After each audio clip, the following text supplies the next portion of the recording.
اعوذ باللہ من الشیطان الرجیم بسم اللہ الرحمن الرحیم ربی اشرح لی صدری ویسر لی امری واحلل عقدۃ من لسانی یفقہوا قولی۔ بسم اللہ الرحمن الرحیم۔ خودی کو کر بلند اتنا ہر تقدیر سے پہلے، خودی کو کر بلند اتنا کہ ہر تقدیر سے پہلے، خدا بندے سے خود پوچھے بتا تیری رضا کیا ہے۔ عزیز طلباء اور طالبات، السلام علیکم ورحمۃ اللہ وبرکاتہ۔ کیسے ہو؟ امید ہے سب خیریت سے ہوں گے۔ آج ہم علامہ اقبال کے اس مشہور شعر کے شروعات سے آج ہم 10ویں جماعت مضمون اردو کا مشقی سوالیہ پرچہ لے کر آئے ہیں۔ آج ہم اس کو حل کریں گے۔ یہاں پر مندرجہ ذیل ہر سوال کے 4 متبادل جوابات دیے گئے ہیں۔ مناسب جواب کا انتخاب کر کے لکھیے۔ عزیز طلبہ، پہلا سوال ہے، صدائے کن سے ابد تک شباب تیرا ہے، شباب سے مراد ہے اے دین و دنیا، بی خدا کا جلوہ، سی چاند اور سورج، ڈی جوانی۔ یہاں پر صحیح جواب کیا ہو سکتا ہے؟ دیکھیں، یہاں پر شباب سے مراد ہے خدا کا جلوہ، تو صحیح جواب ہے بی۔ دوسرا سوال، غزل کا سب سے اچھا شعر ڈیش کہلاتا ہے، اے مطلع، بی حسن مطلع، سی مقطع یا ڈی بیت الغزل۔ کیا ہو سکتا ہے اس کا صحیح جواب؟ غزل کا سب سے اچھا شعر بیت الغزل کہلاتا ہے، تو صحیح جواب ہے یہاں پر ڈی۔ مطلع تو آپ کو پتہ ہے، غزل کا پہلا شعر مطلع کہلاتا ہے، غزل کا آخری شعر مقطع کہلاتا ہے، غزل کا دوسرا مصرع حسن مطلع کہلاتا ہے، تو یہاں دوسرے سوال کا صحیح جواب ہے ڈی۔ تیسرا سوال، ایسا جملہ جس میں مسند اور مسندالیہ دونوں اسم ہو کہلاتا ہے، ایسا جملہ جس میں مسند اور مسندالیہ دونوں اسم ہو کہلاتا ہے، اے مفرد جملہ، بی مرکب جملہ، سی جملہ اسمیہ یا ڈی جملہ فعلیہ۔ یہاں پر صحیح جواب کیا ہو سکتا ہے؟ ایسا جملہ جس میں مسند اور مسندالیہ دونوں اسم ہو تو وہ جملہ ہے جملہ اسمیہ کہلاتا ہے۔ دیکھ یہاں پر چوتھا سوال، ان میں سے واحد لفظ ہے، ان میں سے واحد لفظ ہے، اے اوقات، بی باطل، سی اعمال یا ڈی منازل۔ یہاں پر صحیح جواب ہے، واحد لفظ ہے وہ ہے باطل۔ دیکھیں یہاں پر، یہاں اے پر دیکھیے عزیز طلبہ، وقت کی جمع۔ اب دیکھیں گے سوال نمبر 2، درج ذیل سوالات کے جوابات ایک جملے میں لکھیے۔ 5واں سوال دیکھیے، حضور صلی اللہ علیہ وسلم نے کس ناکے پر سوار ہوئے؟ حضور صلی اللہ علیہ وسلم قصوہ نامی ناکے پر سوار ہو کر حج ادا کیا۔ 6واں سوال دیکھیے، آنکھیں کس کی دان کی تھی؟ آنکھیں کس کی دان کی تھی؟ کالج کے پرنسپل بھرت نارائن جی کی۔ یہ جو سبق ہے یہ درشٹی سبق سے ہے، تو آنکھیں کس نے دان کی تھی؟ کالج کے پرنسپل بھرت نارائن جی نے۔ 7واں سوال، شاعر کو کس نے پالا تھا؟ شاعر کو خلائیوں اور دائیوں نے پالا تھا۔ 8واں سوال، حضرت فاطمہ کا نورین کس کو کہا گیا ہے؟ حضرت فاطمہ کا نورین حضرت حسین رضی اللہ تعالیٰ عنہ کو کہا گیا ہے۔ دیکھیے 9واں سوال دیکھیے، زمانے کی گردش کا مطلب کیا ہے؟ زمانے کی گردش کا کیا مطلب ہے؟ زندگی کے آنے والے ظلم و ستم۔ یہاں پر شاعر کیا کہہ رہا ہے؟ شاعر کہتا ہے کہ شاعر سے مراد ہے کہ زندگی کے آنے والے ظلم و ستم ہیں جو زندگی بھر چلتے رہتے ہیں، تو یہ زمانے کی گردش کا مطلب بتایا گیا ہے۔ اگلا سوال، سوال نمبر 10،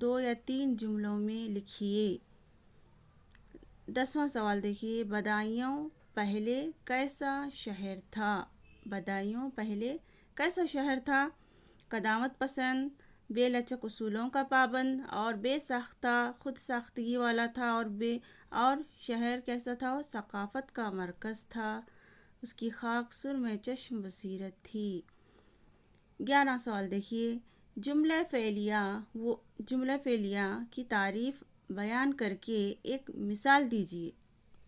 جملہ فعلیہ کی تعریف بیان کر کے ایک مثال دیجیے۔ جملہ فعلیہ وہ جملہ جس میں مسند دالیہ اسم اور مسند فعل ہو۔ مسند دالیہ اسم، جواب دیکھیں یہاں پر، جواب مسند دالیہ اسم مسند فعل ہو، اس کے علاوہ جملے میں فعل لازم یا فعل متعدی ہو، وہ جملہ فعلیہ ہوگا۔ مثال کے طور پر، بچوں نے ان کی پوٹلی کھولی، یہ ہے مثال جملہ فعلیہ کی۔ 12واں سوال، نہرو اور جوش کی دوستی کیسی تھی؟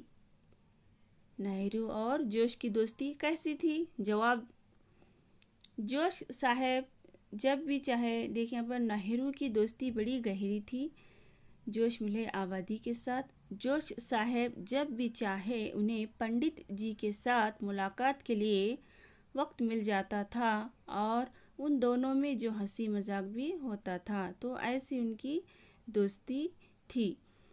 13واں سوال، کسی ایک شاعر نثر نگار کا تعارف لکھیے۔ یہاں پر صرف ایک شاعر کا لکھنا ہے آپ کو، صرف ایک شاعر کا۔ تو ہم یہاں پر مرزا غالب کے بارے میں آپ کو بتائیں گے جواب۔ مرزا غالب کا شمار اردو کے عظیم ترین شعراء میں ہوتا ہے، آپ سب جانتے ہیں۔ ان کا نام مرزا اسد اللہ خان تھا۔ مرزا نوشاہ لقب نظم الدولہ، دبیر الملک جیسے شاہی خطابات سے انہیں نوازا گیا تھا، آپ سب جانتے ہیں۔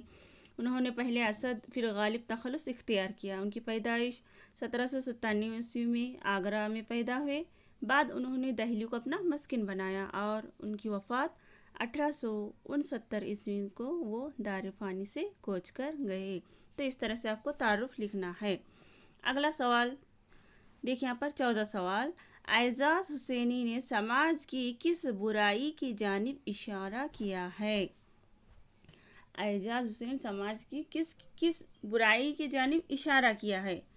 یہاں پر جواب دیکھیے، اعجاز حسینی نے سماج کی جہیز کی لعنت یعنی برائی کی جانب اشارہ کرتے ہوئے کہتے ہیں کہ ہر باپ اپنی بیٹی کے تعلق سے پریشان رہتا ہے۔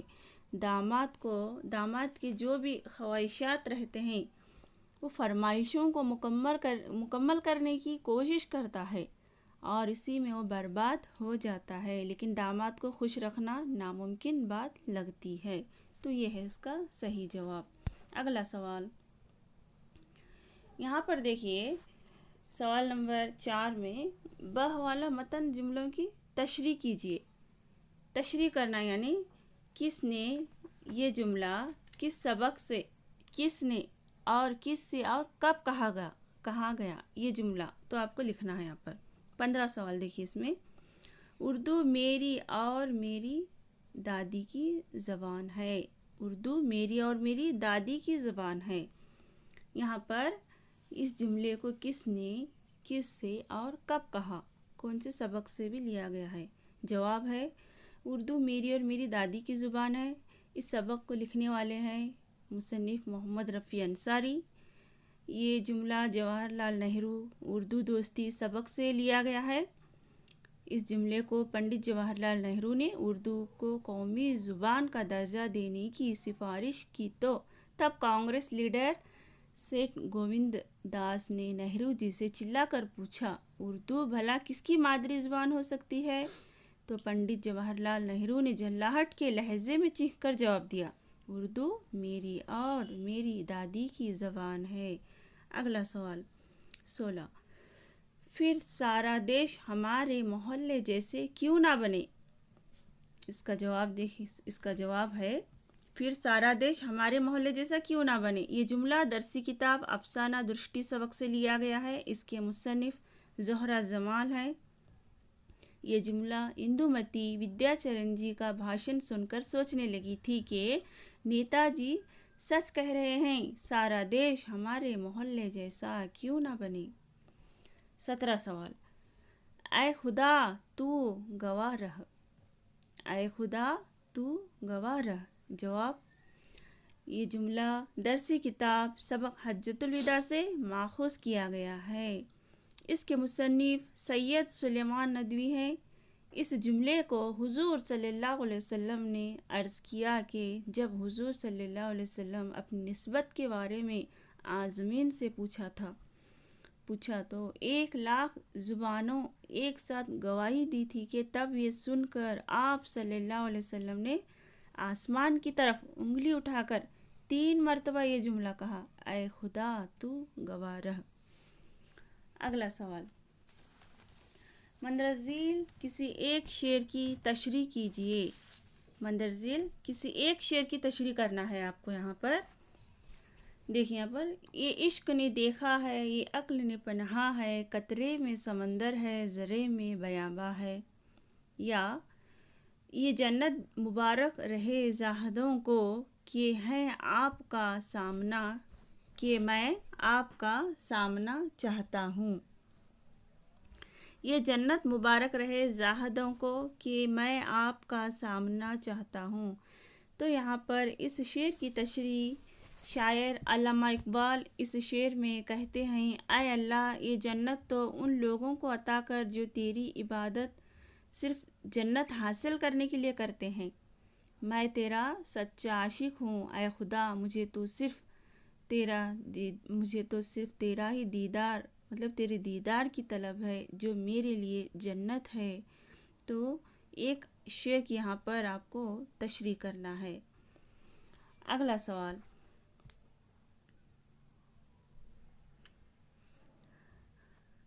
درج ذیل سوالات کے تفصیل جوابات لکھیے۔ یہاں پر تفصیل جوابات لکھنا ہے۔ 19 سوال نمبر 19، حجۃ الوداع کے خطبے میں حضور صلی اللہ علیہ وسلم نے حسن معاشرت سے متعلق کیا ارشاد فرمایا؟ یہ آپ کو تفصیل جواب لکھنا ہے، جسے آپ کو معلوم ہوگا، آپ کی درسی کتاب میں ہے۔ اس کا جواب ہے کہ حجۃ الوداع کے موقع پر دیے گئے خطبے میں حضور صلی اللہ علیہ وسلم نے حسن معاشرت سے متعلق کیا کہا؟ ہاں، جاہلیت کے سارے دستور، رسم و رواج میرے دونوں پاؤں کے نیچے ہیں۔ جاہلیت کے سارے خون کے بدلے ختم کر دیے گئے، اور سب سے پہلے اپنے خاندان کا خون ربیعہ بن حارث کے بیٹے کے انتقامی خون کے بدلے لینے کا حق چھوڑتا ہوں۔ تو اس طرح سے ایک تفصیل ہوگا، جواب آپ کو لکھنا ہے۔ سوال نمبر 20، حمد یا نعت کے کوئی 4 اشعار زبانی لکھیے۔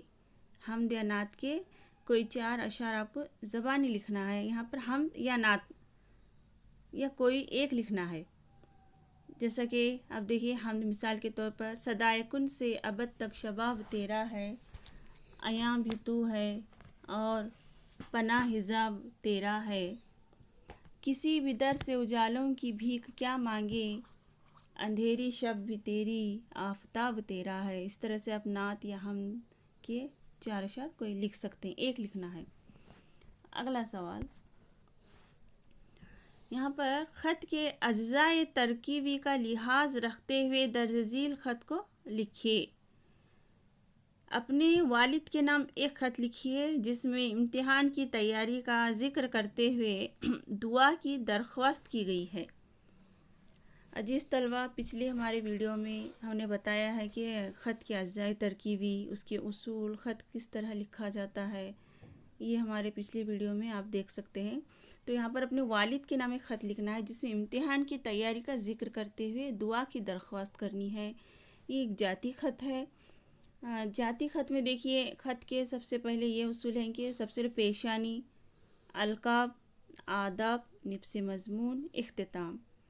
پیشانی میں سب سے پہلے فرام ایڈریس لکھا جاتا ہے، تاریخ لکھی جاتی ہے نیچے۔ القاب میں محترم مکرم والد صاحب اس طرح لکھا جاتا ہے۔ آداب میں السلام علیکم ورحمۃ اللہ وبرکاتہ۔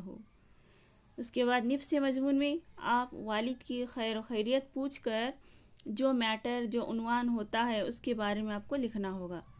آخر میں اختتام، جو بھی لکھنے والے ہیں نام لکھ کر ان کا رشتہ ظاہر کرنا ہے، آپ کے بھائی ہو، آپ کا بیٹا، فرمانبردار شاگرد، جس کو آپ خط لکھنا چاہتے ہیں ٹو ایڈریس پر لکھ کر اختتام کرنا ہوگا۔ اس طرح سے اگلا سوال، کسی ایک مضمون پر یہاں پر مضمون لکھنا ہے۔ مضمون کے بارے میں آپ جانتے ہوں گے، مضمون کے کیسا لکھا جاتا ہے، اس کے اصول کے بارے میں ہم پچھلی ویڈیو میں بتا چکے ہیں۔ یہاں پر کووڈ-19 کی حفاظتی تدابیر یا موبائل فون کے فائدے اور نقصانات کے بارے میں پوچھا گیا ہے۔ ایک لکھنا ہے، کوئی ایک، یا تو کووڈ-19 کی حفاظتی تدابیر کے تعلق سے لکھ سکتے ہیں یا تو موبائل فون کے فائدے اور نقصانات کے تعلق سے۔ سب سے پہلے مضمون لکھنے کے لیے یہ باتیں دھیان رکھنا ہے کہ تمہید، نفس مضمون اور اختتام کا خاص آپ کو دھیان رکھتے ہوئے مضمون لکھنا ہوگا۔ تمہیدی میں آپ کو پتہ ہے جو مضمون کا تعارف کیا جاتا ہے، پر اثر عمدہ ہونا چاہیے۔ نفس مضمون جو ریڑھ کی ہڈی ہوتی ہے، جو حصہ مضمون کا ریڑھ کی ہڈی کا ہوتا ہے، اس حصے موضوع سے متعلق تفصیلی معلومات بیان کی جاتی ہے۔ خاتمہ میں یہ مضمون کا آخری حصہ ہوتا ہے، اس میں مضمون کا لبلباب پیش کیا جاتا ہے اور یہاں پر ایک خاکہ بنا کر مطابق خیالات کو مسلسل کے ساتھ بیان کیا جاتا ہے۔ تو اس طرح سے آپ کو کوئی ایک ٹاپک پر مضمون لکھنا ہے۔ اچھا جس طلبہ اور طالبات، یہاں پر ہم مشقی سوالیہ پرچے کو آج حل کر چکے ہیں مکمل طور پر۔ اگلی کلاس، اگلے ویڈیو میں ہم پھر ایک نئے عنوان کے ساتھ آپ کی خدمت میں حاضر ہوں گے۔ اپنا خیال رکھیے، خدا حافظ۔